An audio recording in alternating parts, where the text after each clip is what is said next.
So today's our guest is coming live from Houston, Texas. Welcome to this very special edition of the KAJ Masterclass, the show which ensures that you profit from your time spent here with experts, either through their industry insights and information or simply learning from them. And today we have David Walters, founder and CEO, Steem powered marketing straight from Houston, Texas, USA. And he will share with us some very special tips on powering your marketing to double your revenue. Welcome to the show, David. Welcome. AJ, thanks for inviting me. It's a pleasure. Yeah, welcome once again. And it's actually a pleasure to have you and get a lot of tips from you. So, David, let me start you like this show like this. Marketing is a very different sort of game. And, in India, I see a lot of flights going my way. And, but very less number of flights. You stay in a very big flight zone, space flights actually, a lot of space flights you see. But in India, I get to see in marketing a lot of flights of fancy, being shown by a lot of people here. And sometimes marketing tends to take a different name. You say that you are powering your marketing to double your revenue just in 12 months. Can you tell our viewers that this is not flight of fancy and something different and actually a reality? Over to you. It is absolutely a reality. Well, thanks for that offer. So let me explain. One of the things that we see small businesses make a mistake time and time again is that they focus on tactics. So that it's what we call the shiny object syndrome. Email, Facebook, YouTube, LinkedIn, TikTok. They're always going after the next shiny object, and they never actually get to the heart of the issue. Okay, and the heart of the issue is people need to be communicated with, and I'll explain why this is. Right. If I said to you, are you in B2B or B2C? What would be your answer? Well, I would like to grab everything that comes my way. Okay. Well, it's a trick question, because no matter what you said, if you said you're in B2B or B2C, I would tell you you're wrong. Okay. All marketing is H to H, human being to human being. And what we find is that when businesses first want to go digital, they make two fundamental mistakes. One of them is they throw away the marketing system that they had offline, which was probably working for them, and they throw it away and don't benefit from the experience they've already had. And the second mistake they make is that they actually sell to the screen and not to the person behind the screen. So what we always say is all marketing, whether it's to a consumer or another business, you are selling to a human being, and you have to learn how to communicate with that human being. And what we've done is we are certified partners of a company called Digital Marketer, and they have a system called the CVJ, the Customer Value Journey. Now, this is an 8-step proven marketing process. We've helped over 10,000 businesses double their revenue using the CVJ process. And I'll explain why this is so powerful. All buying decisions are made in the emotional center of the brain. Even if you're buying a car or a spaceship or an aircraft, even if it's the most technically complicated purchase you've ever made, at the moment you decide to say, I'm going to buy it, it's the emotional center of the brain that fires off. And so when you have your marketing, you have to appeal to people's emotions. Okay.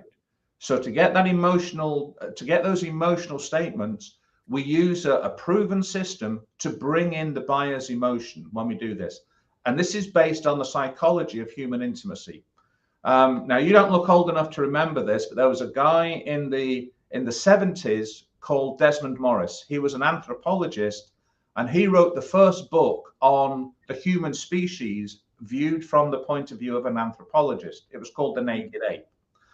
And it became a global bestseller. Later on, he wrote another book called On Human Intimacy. And on human intimacy, he identified 12 steps in the human relationship. The first step is what he called eye to body. So you would see a potential partner, a potential mate across the street or across the bar or, across the village green, however it was. And you say, that person has attracted me. The next step is eye to eye. You try and make eye contact with the person to see if they're interested. Then the next step above that is what we call voice to voice. So if you think about that in the dating world, that would be asking somebody for their phone number.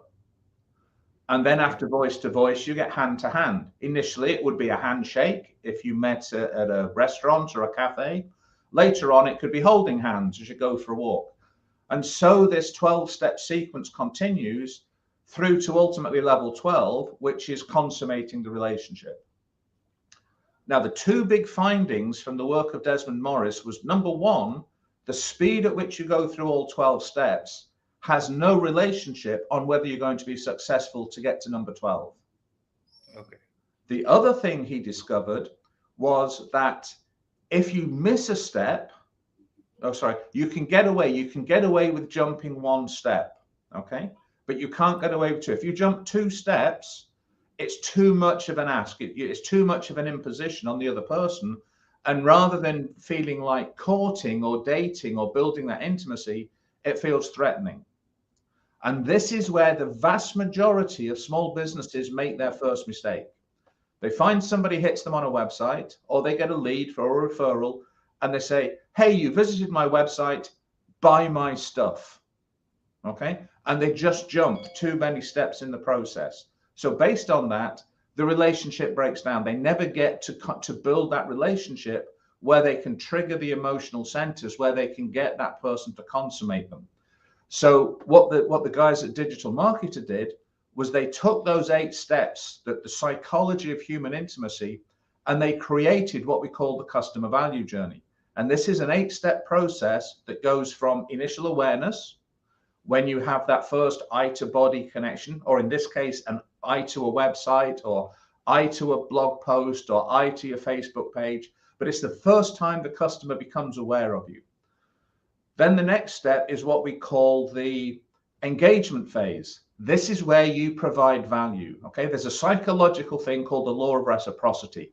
If I give you something, you are now psychologically obligated to give me something back. And the more I give you, the more uncomfortable you feel until you've been able to balance the scales. Okay? Right. So step 2 is engagement. Give away a lot of free information. Okay? The more information you give away, and on your website or through an email list or however you're communicating with your prospect, give them really good, valuable information.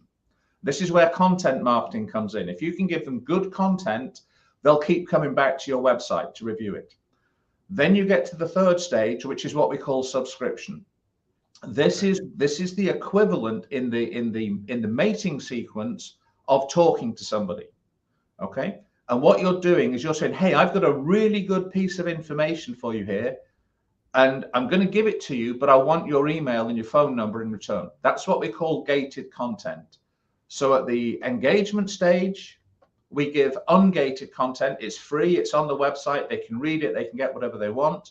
Once we've got their attention and they're focusing on us, we then offer them gated content, which they have to trade an email and a phone number to get that gated content. Now, that is a critical point in the marketing process, because those first 3 steps, awareness, engagement, subscription, are the lead generation process. When they subscribe, they go from being a prospect and they become a lead. Now, that's really important for the small business, because at that point, the cost of your marketing stops. And that's critical, because one of the rules of marketing, and it's something, if people want to take a golden nugget from this event, write this down.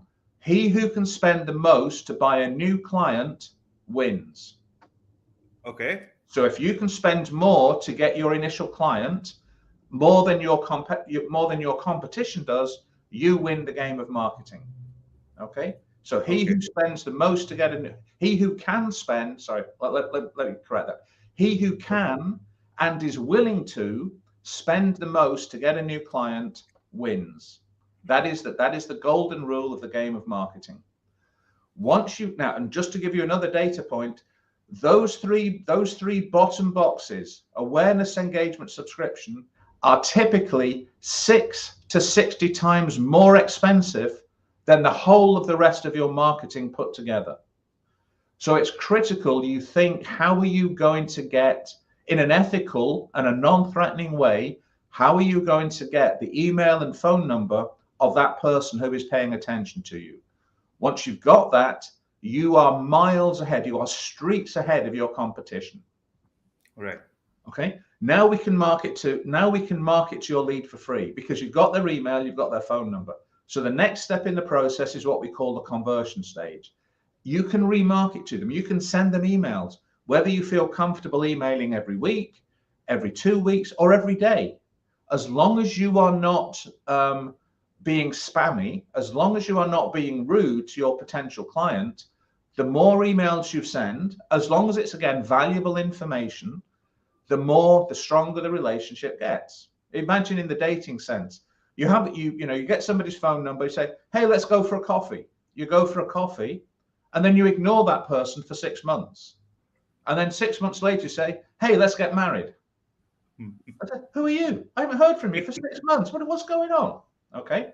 So the conversion stage is when we bring them to that next step, which in the dating world will be going for a coffee or something like that. And what you have to do is you have to make it very non-threatening. So if I said to you, hey, I've got your phone number, shall we get married on Thursday? It wouldn't work. It's too much. Okay. But if I said to you, hey, I've got your phone number, would you like to go for a coffee? That's not too much of an ask. That's something that's not threatening. So then you go for the coffee. Okay. And there's two things you would do. The first thing is, as the suitor, you would want to be as well presented as you can be. You would want to make it a really exciting time for your potential partner. And the other thing you want to do is make it non-threatening. And at this point, this is what we call the entry point offer. This is a low risk commitment. So we're asking for either a commitment of time or a commitment of a small amount of money. Typically, in the past, it used to be the $7 ebook. That was the typical entry point offer.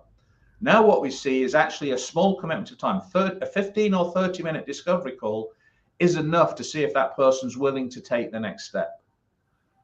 Once you've got the conversion, they're no longer a lead, they're now a client.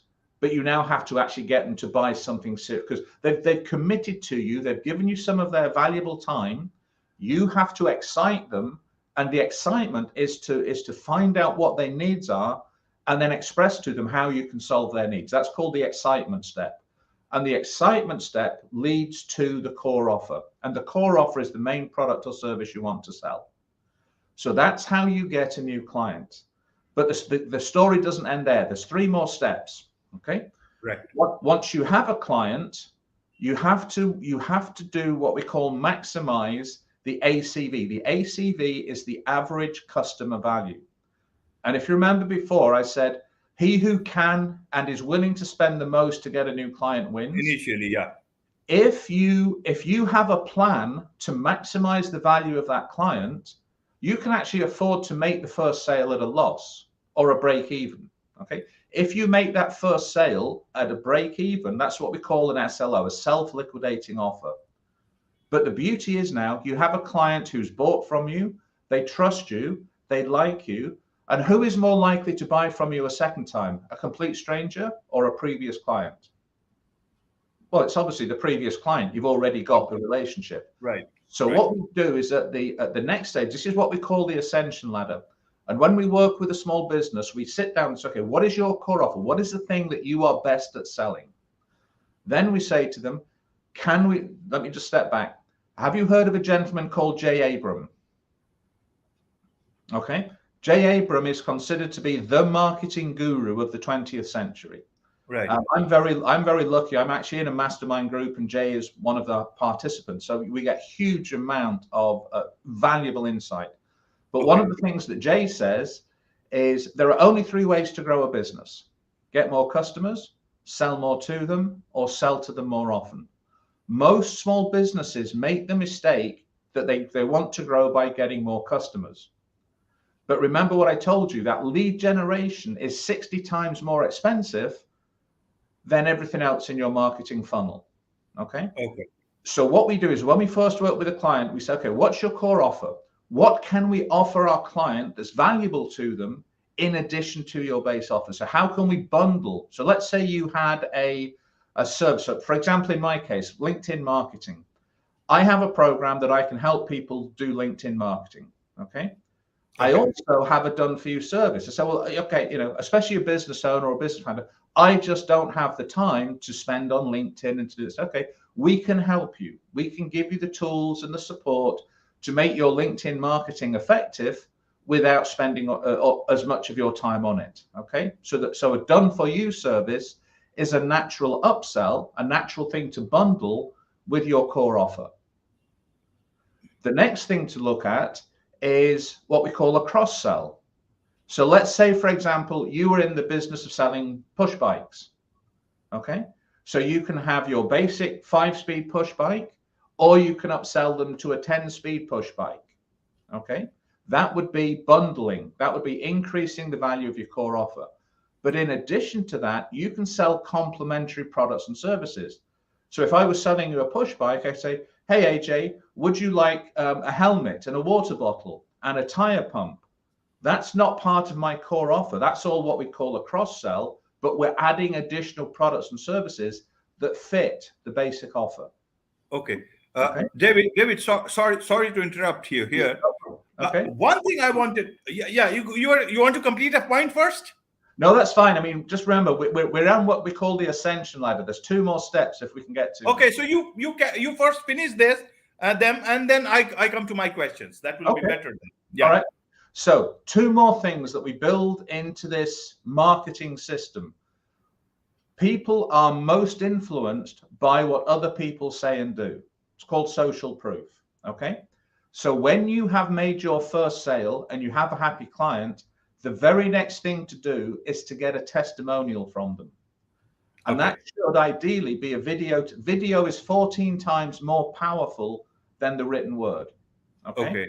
So if you can get a video. 14 or 40? No, 14, 1-4. 1-4. Okay. Yeah. Okay. So video is 14 times more powerful than the written word. So if you can get video testimonials and put them on your website, it's huge in your conversion process. Okay. Video testimonials, human. Video testimonials. That's great. That's a great idea. Yeah. Yeah. And then there's systems that we can show you and we can share with people that allow you to do that as simply by clicking on a button on a cell phone. And then the last step is what we call the promote step.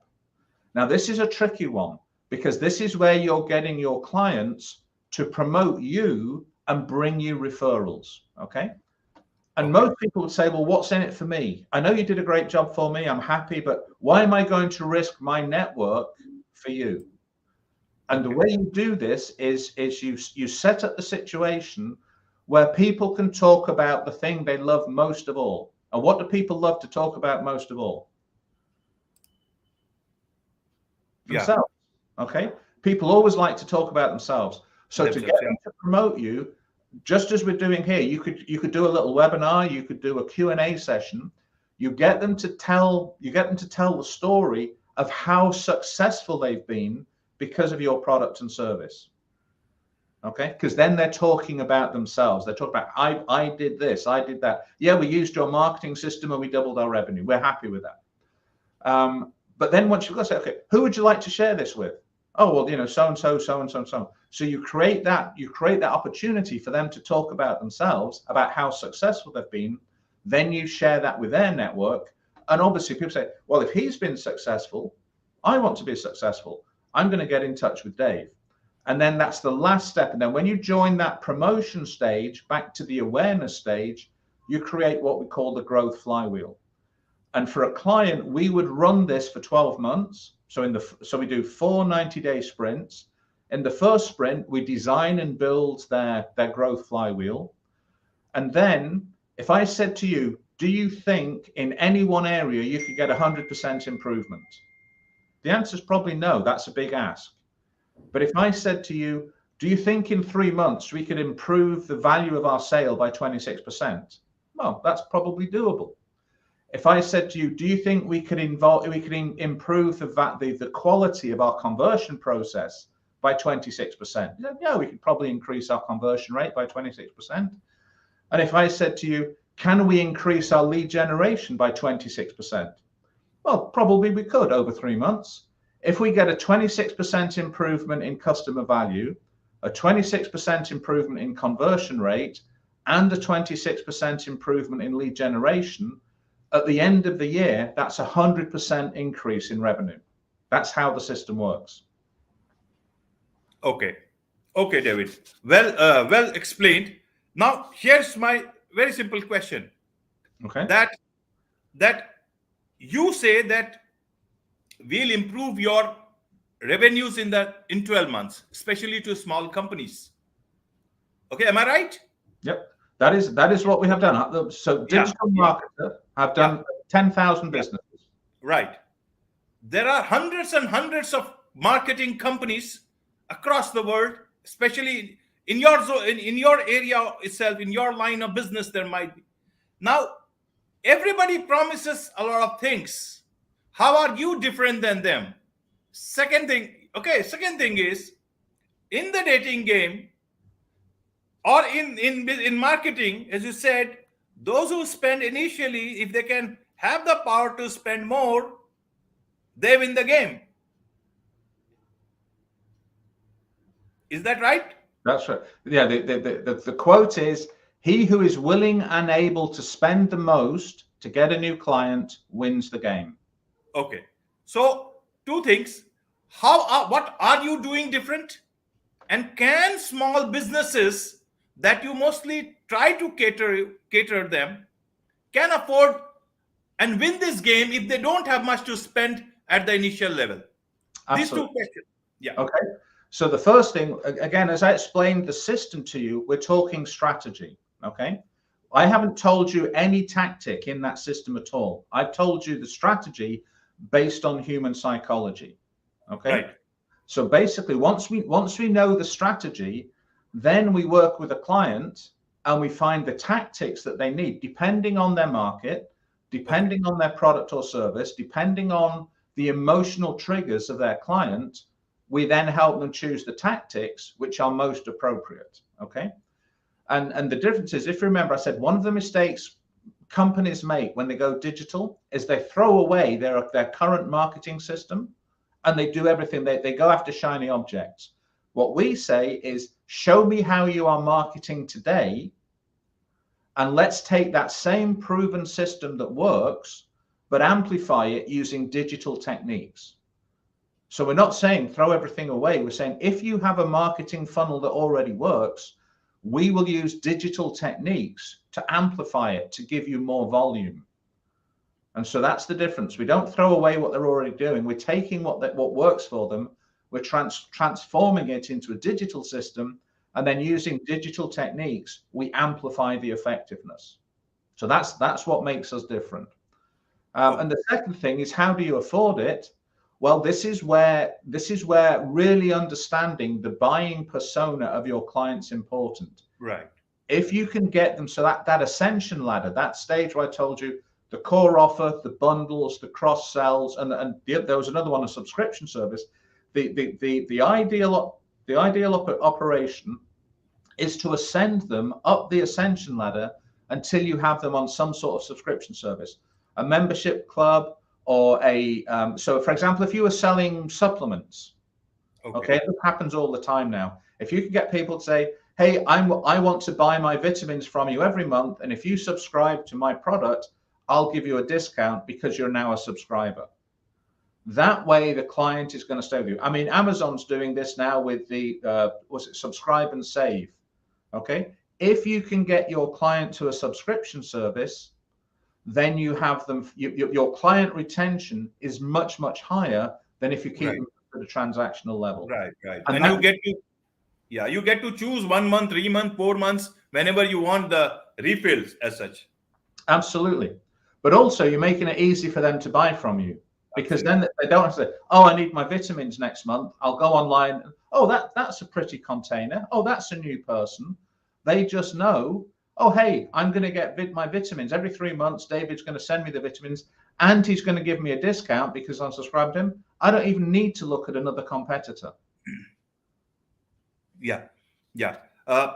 David, I will come to the Indian part of, the businesses that are aspiring for US market, other markets, small businesses also, because online is there. Yeah. But initially, you made a very nice point that when businesses start to go online, they just focus so much on the online that they forget the offline part that they have achieved. Can you explain that better? Because this is a very, very crucial thing that you have made. It's like you have lost out on what you have actually, what actually propelled you to that level. Absolutely. So again, if you have an existing business that's been successful with traditional offline marketing, what you should do is, okay, and a lot of businesses are successful by accident. They have not created a reliable, predictable growth engine. They just have customers. You know, we put an advert in the paper, we hang a sign in the door. People just see it by accident. That is no way to scale a business. You have to have a clear plan as to how do you get clients in the first place, and then what do you need to do to amplify that process to get more clients. So and typically in all engagements there is some form of human to human conversation. So never forget that people like to be talked to. They like to be communicated with in a respectful way. They like the opportunity to express themselves. If you can build that into your marketing system, you are going to be much more effective than just buy from me, buy from me, buy from me, buy from me. People have had enough of that. They want relationships, they want community, they want a sense of belonging. And if you can build that, you will have a client for maybe not for life, but certainly the churn rate and the unsubscribe rate drops dramatically if you can build that relationship with your client, and then keep it successful, continue to provide value and treat them with respect. As soon as you start spamming your email list, people will leave. So it always has to be done with respect and with a real compassion to help the other person achieve their goals, whatever they may be. Well, that's a very nice point you put out. I guess a lot of people who are listening to, watching this, they would understand the human part of the relationship that actually brought them forward to that level. Now, David, one important question that I had in mind. You're such a learned person who knows about books, who reads so much of books, and anthropology and all that stuff. Being a former nuclear submarine weapons engineer officer, you've been there for so long, and submarine special operations expert, you bring that discipline into this line, and which is such a huge thing that you offer to them, because you're such a disciplined person, and marketing certainly needs discipline. But does marketing, which is such a different sort of a game, can adjust with the type of ethics that you also bring in? How does that work with you?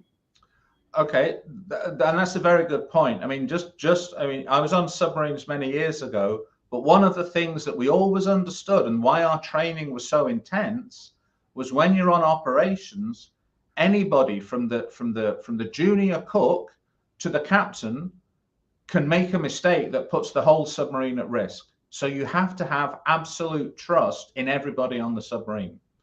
And they have the process, the training process is so intensive. And one of the things that there was a saying in training that submariners eat their young. So there is no excuse. If somebody does not qualify, if they don't have the right mindset, if they're not a good fit, they don't go to the next level. Now, one of the things, and it's a difficult decision for a small business to make, because you're normally cash hungry. You normally want to get the money in the door because you need to pay the bills. One of the ways of scaling your business is to aim to fire 80% of your clients. Okay. And have you heard of the Pareto principle? Yeah, I've heard about it, but I don't know about it. Okay. So the Pareto principle is more commonly known as the 80-20 rule. So 80% of your revenue is coming from 20% of your clients. Okay. So if you can identify that 20%, really focus on them, because they're your key accounts. They're the clients who are really bringing the money in.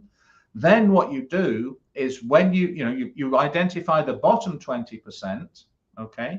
When you come to renew your contract, you just say, look, we're moving in a different direction.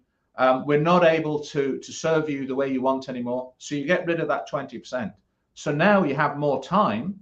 Okay. If you let go of the bottom 20% of your clients, you'll maybe see a drop in revenue of maybe 5%.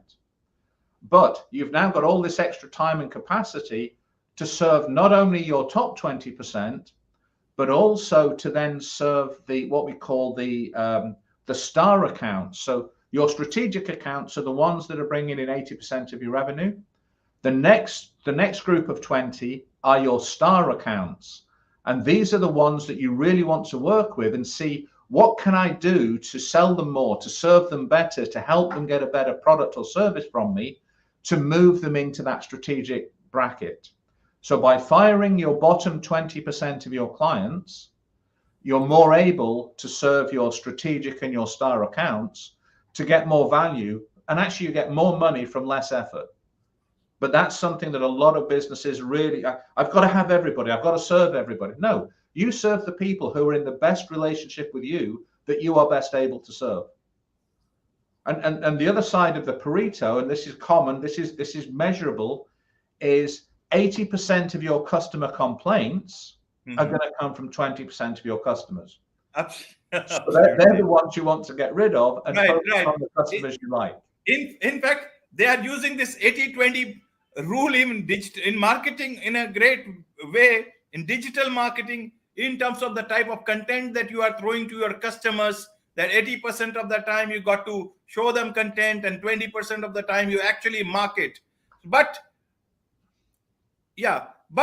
actually how much it is, how do people balance it out? Because there's always this pressure of, making sales, and not everybody has got that much of deep pockets to, when they're bootstrapped, they're small companies, and there is so much of pressure on, making sales, that how much bandwidth do they have? How do you work that out? How do you work that out actually? Especially, I'll come to the Indian part of it. A lot of companies in India are coming up. So many people are watching this show. How do they make entry into a market like US? So that is where I wanted to understand. And even from your US clients' perspective also, how do they work this out? Okay. So one of the things I mentioned at the beginning, when people are breaking into market, they focus on tactics. Okay. It's called the shiny object syndrome. We also call it the unfinished bridge syndrome. So imagine somebody is on one side of a bridge and on the other side is a pot of gold. And they have to build a bridge to get to the pot of gold. So they start building the bridge. So let's say they say, my market's on Facebook. I'm going to do Facebook advertising. And they start building the bridge, and it gets difficult in the middle. Then somebody comes, oh, Facebook's gone. You need to do email marketing. Oh, okay. So they leave that half of the bridge finished. They start building another bridge. They get halfway there. It gets difficult in the middle. And said, I'm sending out all these emails, but nobody's buying. Well, you haven't built the relationship yet. You haven't found the tone of voice that works for that client. And then somebody says, don't worry about that. Let's do artificial intelligence. That tells us exactly who's about and where they're about to buy. So then you spend money on something else and it gets you halfway there. Now you've had 3 lots of expense. You spent money on Facebook ads, you never finished it. You spent money building an email list, you never finished it. You're spending money on the next shiny object, you never finish it. What we say to people in that position is choose one. It doesn't matter which one, but finish it. Okay. Build the first step of the bridge. I mean, you may only have one strand in that bridge, but it's enough to bring some of that gold back. When that gold starts to come in, you can then say, I'm now going to finish the next leg of the bridge, because you've now got some revenue that can then fund your marketing. Okay. You build the second leg of the bridge. And then when you've got more of that gold coming back, you finish the bridge. You build the third leg or the fourth leg or however many legs you do. That's what we call the unfinished bridge syndrome. And that's why so many small businesses struggle, because they never finish what they start. So they put the effort in, they put the money in, but they never get any return. And because of that, they're always cash strapped. Okay. David, one question. You are marketing nowadays a lot of lawyers, And that's one of our disciplines. Yeah. Yes. Isn't that a dangerous territory for you to tread in? Because they have the power to sue you anytime. And if you tell them, I'll double your revenues in the next 12 months, you know, how do you manage to do that? Okay, And, so still be a lot of lawyers are in India also. So they will certainly be listening to this. yeah, so that the lawyers are actually a very different market. They're a very interesting Yes. market, and Yeah. there's really two types of law firm. There are those that are transactional, and then those that are relational. So a transactional law firm would be the sort of law firm that deals in personal injury, in tort cases, trial lawyers. They're not there to build a long-term relationship. So for example, the obvious example is personal injury. Somebody gets hit on the highway. I was in India a few years ago. In fact, that is where, in fact, marketing, if you see, from the ambulance chasers to actually a planned marketing, it's come a long way, and it is going to be I would like to listen to your views. Okay, so the ambulance chasers, and that's not a good way to do business. You need to be recognized that when somebody wants, when somebody has the car crash or when somebody falls off a ladder, you need to be top of mind, and that comes through advertising. It comes through paid search. It comes through organic search. So the transactional law firm has to be very good at staying front of mind. Okay. Right. So advertising, pay-per-click, organic search, SEO, all of those things that make sure that when somebody says, I need an injury lawyer, you appear top of mind. Okay. Okay. And I'll give you a clue. If you have, do you have Google My Business in India? Is that available? Yes, very much. A lot of businesses are using it. Small businesses. Okay, so when you get the search terms, people typically look at Google My Business. That gives you the top 3 results. Now, those 3 companies that are in the top 3 position on Google My Business get 100% of the eyeballs. Okay. Right. If you have to click that button that says see more, or further listings, or whatever it's called, only 9% of people ever click that button. Okay. So if you're in the top 3, 100% of the people come up.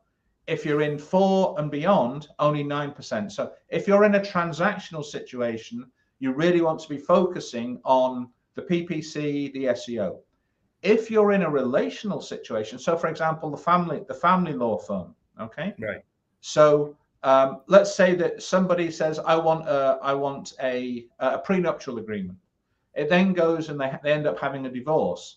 Then after these could be different lawyers.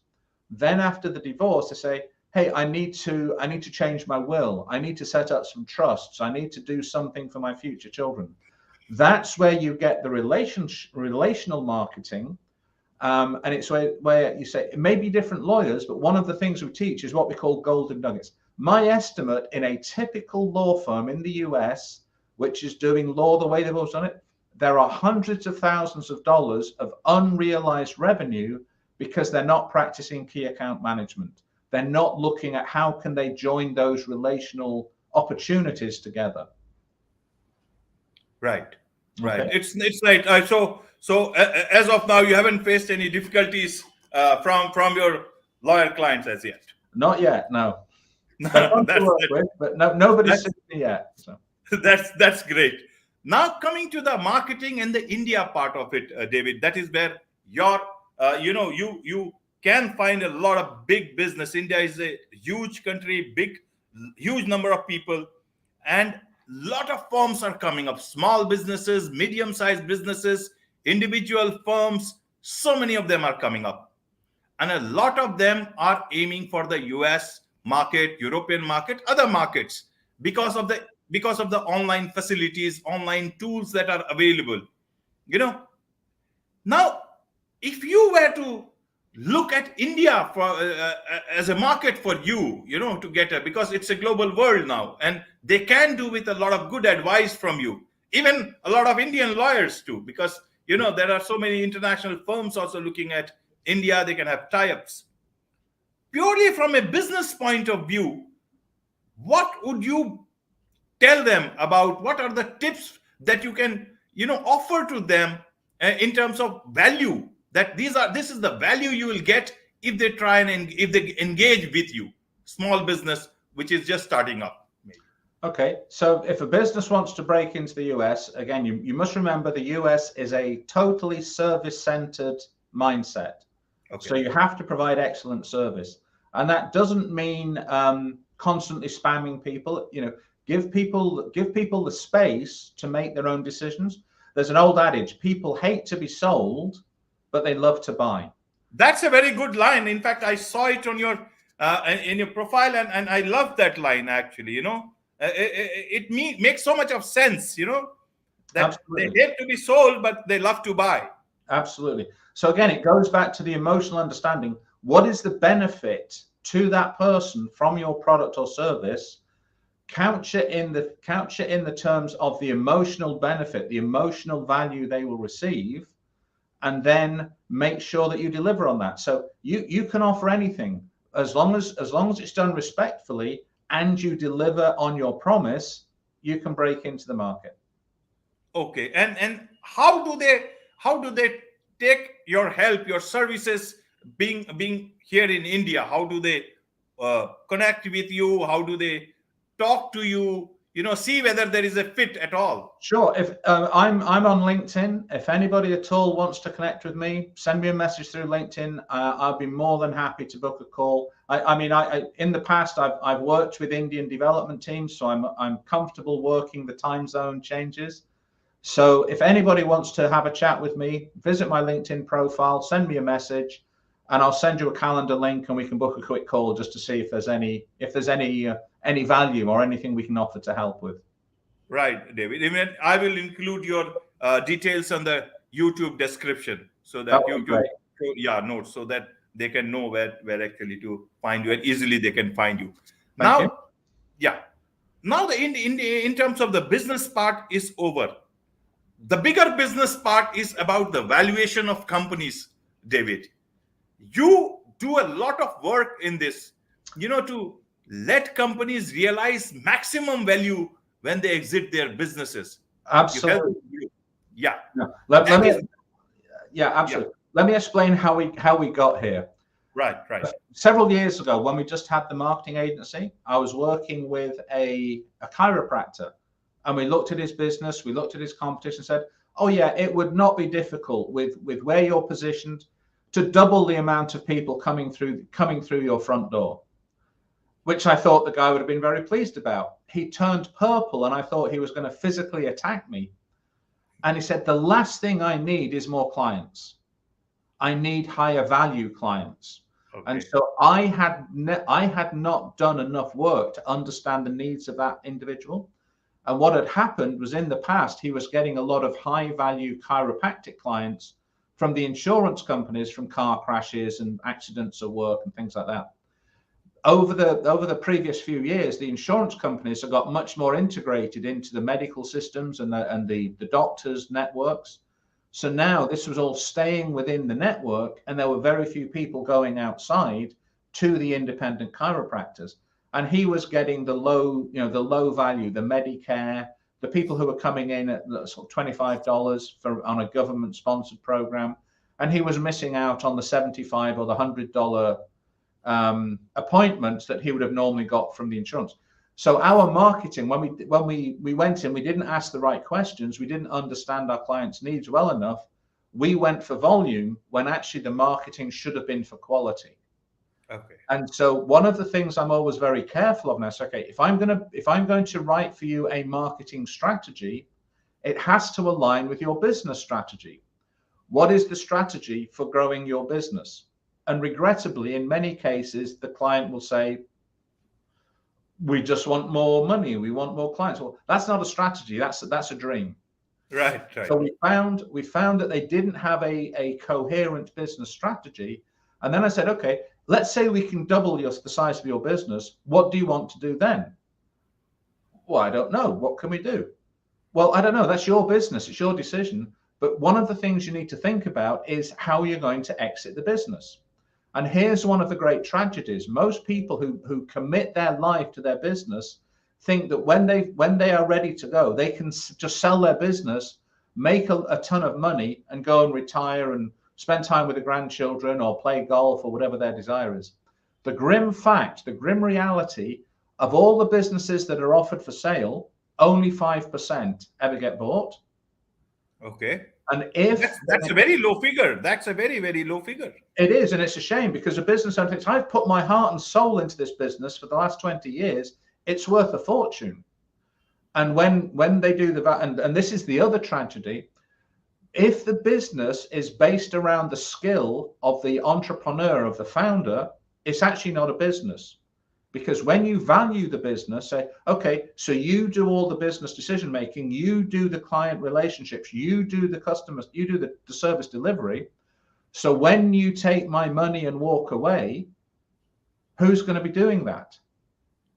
And the answer is, well, nobody, if you haven't planned for it. So the business without the founder is worth nothing. Okay. And that's a shock, because the founder said, well, hey, I'm making all this money, I've got these great clients, but the business is based on the founder. It's not a business, it's a job. So one of the things we say to people is think about how you're going to exit. And again, even if you can sell the business, as a rule of thumb in the US, the valuation for a smaller business is 4.7 times EBIT. Okay. If you look at an engineering company, for example, the list for an engineering company is 8.2 times. So just by having a plan to say, we're not just going to stumble into our exit strategy, we are going to plan our exit. So you can go from a 4.7 valuation to an 8.2. If within your business you have the opportunity to create a software product and you can sell the software product. So let's say you had a software, you created a SaaS product of some sort. The valuation for a SaaS product is 30 times EBIT. And if you think about it, the EBIT on an engineering company could be in the 10-15% range. The EBIT on a SaaS product is in the 70-80% range. So these sort of decisions need to be taken by the founder from day one. How am I going to exit? What am I going to create? You know, if they're focusing on exit valuation, then the question is, how do I exit? What am I going to create? How do I maximize the value of my business for that sale? And I'll give you an example. A friend of mine had a marketing agency. He did very well. He got it up to, I think he got to about $65,000 a month in recurring revenue. Okay. Somebody said, hey, I want to buy this. So he sold the business to this person. That person then had some personal issues. They didn't run the business. They didn't manage it. After about 6 months, the value went, or the monthly recurring revenue went from 65,000 down to 15,000. The person who bought this said, I can't do this. I can't take this. They sold it back to the original founder at a fireside price. That founder is now trying to rebuild the business. And I think the last time I spoke with him, he said he's now back up at about $50,000 a month in recurring revenue. And he said, hey, I'm almost at the point when he's about 35,000. We spoke to an investor and said, once he gets to $50,000 a month, I potentially want to talk to him. But when he heard the backstory, the investor said, okay, well, I can't work with this guy. He's not got a business. You know, the fact that his business went from 65,000 to 15 in a matter of a few months meant that he was still central to the business operation. He hadn't got his systems. He hadn't got his processes. He hadn't got his infrastructure right. So the investor said, it's going to be 3 years at least before I'm willing to look at that business. He has to get his processes. He has to get his infrastructure, and he has to get the business systems working. So when he exits, the business will keep going. And that's a tragedy, because this guy wants to get out. He sold out once. He's now back in a business that an investor won't look at for 2 to 3 years. So that's where, you know, the business owner needs to say, my strategy 5, 10, 15 years down the road is this. And then you make your business decisions in a very different way. You make your business decisions based on the ultimate valuation of the business, not on the immediate expediency of today's problem. Okay. So 2 points here, David. When does a founder come to know that he has to exit the business? Does he think about it the day he begins with his idea? or when he breaks even, or when is the right time for him? How would he know that he wants to exit? Sometimes it's a very hazy line. Second thing is that the valuation of companies, if they are so dependent on sectors, okay, because SaaS products is going to 70 to 80%, 15%, 5%. What is how does a founder come to know what is going to be relevant in the coming years? Because you start with something, and 5 years down the line, that whole thing is gone. It's gone, simply gone. You have nothing in your hand. So these and it depends on the heart of the founder. Some founders get into business just because they love the product, they love the service, they love the customers, so they will stay with them, and they're not even thinking about exit. Okay. And then you help those people. So typically, I believe that it's impossible to honestly plan more than 3 years ahead.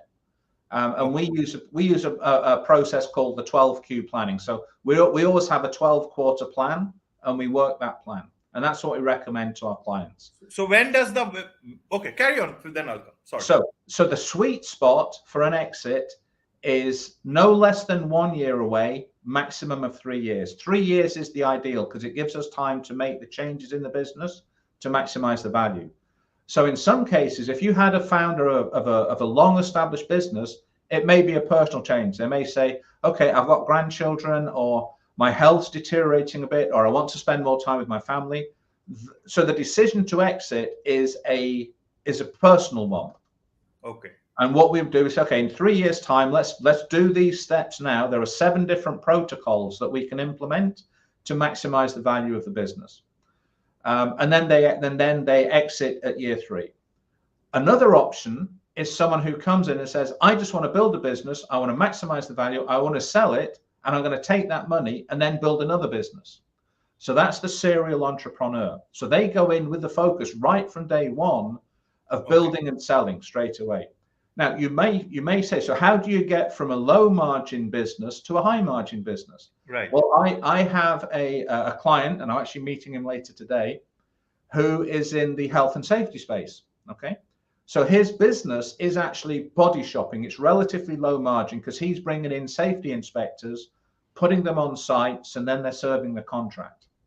So he's making his money, he's growing his business, but he's never going to have a high valuation for that because there's not a lot of tangible value, a lot of tangible assets to the business. Right. But I said to him, okay, in the health and safety space, is there any opportunity for a software product, software as a service?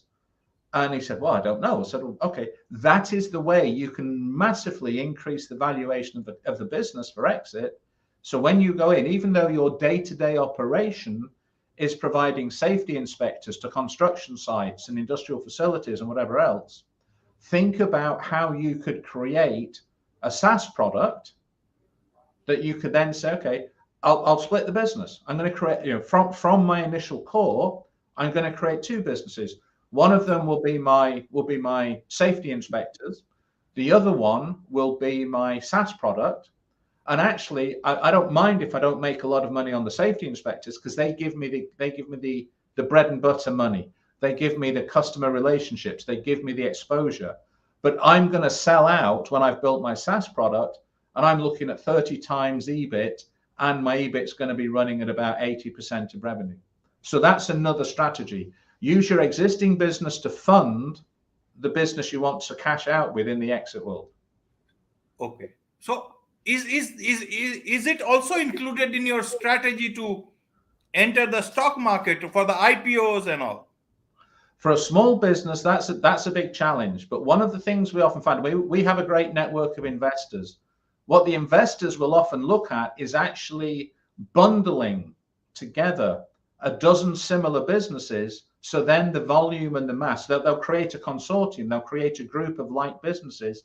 So when they take that to market, to venture capitalists, for example, there's a much higher valuation, there's a much higher revenue, and that's going to make the VCs and the higher investors much more interested than looking at a single business. But that's a much more complex part of the operation. Okay. And when does the founder then connect with you? At what stage? What's the time for him when he knows that you exist for them? I mean, anybody's welcome to connect with me anytime. I'd love to chat. I'd love to get to know people. But if a founder is getting serious about a business exit, the ideal is that we start working together 3 years before his desired exit date. That is the best case scenario. We can do up to a year, but it's a rush and you don't get the maximum benefit. So 3 years before exit is when we should start talking. Right, right. Now, coming from looking at the India part of it, David, a lot of IPOs are coming in, a lot of unicorns are coming in, and a lot of them are in the pipeline for the IPO. Now, for Indian founders, a lot of them are young, a lot of have already sold some stake to some venture funds and all, whoever they are. A lot of them are also small people who are trying to build up their businesses, and they want to exit whenever they can, and maybe spend their time in some luxurious place. What is you understand it's a global world.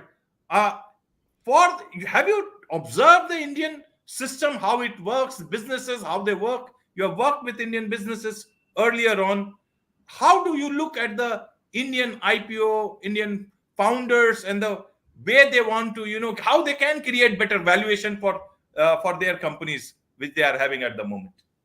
Yeah, so I mean, the Indian market is maturing very nicely. I mean, a few years ago it was quite constrained. It was, one of the sort of holdovers of the British Empire is an overburdening bureaucracy, and you've managed to escape from under that. So India is getting much better at being reactive to the marketplace, to supporting the entrepreneurs. So that's a good thing. But what I would say is, if you want to get international investment, you have to have an international presence. So okay. Unless you just said, we are going to be the best we can be in India, and we're just going to and there is some rationale for that, especially if you've got a tangible product that you've got to ship or move around. So to say we are going to be the best at this product or service, only serving the Indian market, is a perfectly valid strategic decision, but there are consequences. So the founder has to think through, it's going to make my life easier initially, but it may reduce my end state valuation because I don't have a global reach, or I'm not penetrating multiple markets. So that's part of that decision making from the founder. Does he want to have the complexity of international trade, of international shipping, of international legal systems, or does he want to make his model fairly simple, knowing that the ultimate valuation could be impacted because of that? And that's a strategy decision only the founder can make. Right. Fair enough, David. Now you have explained both the marketing part of it, the valuation part of it, very, very well, and there is so much to take from all this talk with you. Coming to your life, David, you've had such a busy life, first in the submarines and then marketing. And marketing is not easy. It's not easy to deal with clients. Everybody has got expectations, and everybody wants to be to sell their companies for $1 billion. Every founder thinks good of their company, and even if they know their constraints, they would at least expect some miracle at least from you, because they think that they can exert some pressure. How do you manage? You do so much of charity work, so much of philanthropy. How do you manage all these things together? And you do something called the Tango Dance Studio. So how do you can you tell us about that part? Absolutely. So my oasis of sanity is Argentinian tango. Okay. And tango is a unique dance in that it is the only dance where both dancers are physically connected for the entire dance, and right. And the phrase is they share a common axis. So in tango, you're always on one foot, or you're always out of balance, and it's the two dancers pressing against each other that gives you that stability. And tango is unique because one of the things when you're dealing with your follower, the lady is typically the follower in the tango relationship. When I spoke to the ladies, when I first started, because there were some excellent dancers where I go, I thought, well, I'm a bit of a clod. I'm not very nimble. I'm not very good at this. When I spoke to the ladies who were outstanding dancers, the biggest thing for us is we feel safe, because obviously if you have somebody whizzing around in high heels, the last thing you want to do is drive your partner into this tornado of high heels. We want to feel a strong embrace. So for the ladies, they want to feel protected. And then we want to feel that our leader knows what he's doing. Okay. When you bring that, and so when you bring that together in tango and you have that close embrace, it is the leader's job to protect his follower, to get the follower moving around the room. But what happens is in that connection, amazingly, the 4 happiness hormones in the brain are triggered. The embrace, the music, the connection, and moving around the room together triggers all the 4 happiness hormones in the brain. And some people actually get addicted to tango because it is such a powerful emotional release. So my sanity is with a dancer. And this is the other thing, which is, remember we talked about the psychology of human intimacy. Right. Level 9 of 12 is hand to body. Okay. I can go to a tango festival and stand on the floor and meet a lady dancer. And the first thing actually in tango, the first thing you do is make eye contact. So you make eye contact, you see if that lady wants to dance with you. You then escort her to the dance floor. You open the embrace and she will then come in and form what's called the close embrace. And then you dance together for about 12 minutes. That's typically how long a session lasts. And you think about this lady, it could be somebody you've never met before. You could be at a festival with hundreds of people, and yet you have to present that trust and that reliability and that sense of safety that a lady will come in and get into this very sensual, intimate connection with you and let you drive her backwards around the room for 12 minutes. But having done that, you have the most amazing emotional release and the most amazing sense of achievement. And as I say, tango becomes addictive to people. It really is the most remarkable. So if anybody's feeling stressed or lonely or overwhelmed, find a tango studio and say, I just want to do a practice lesson of Argentinian tango. Your life will change in a heartbeat. It's amazing. Where did you learn this? I go to a tango studio in Houston. I go 3 times a week.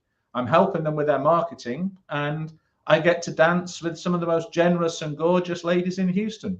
Why would I not want to do that? Perfectly all right, David. That's well said. And as they say, it takes 2 to tango. That's why, it takes 2 to whether it's tango or whether it's business. In business, you got to have as a founder, whether you want to have a good marketing, whether you want to have a good valuation, you would like to have a good partner, somebody like David Walters, and it can be a good tango in terms of valuation, in terms of taking your company forward. On that note, it's a wrap on this edition of the KAJ Masterclass. Thank you for your time, David. Thank you so much indeed. AJ, it's been a real pleasure. Thank you. Thank you.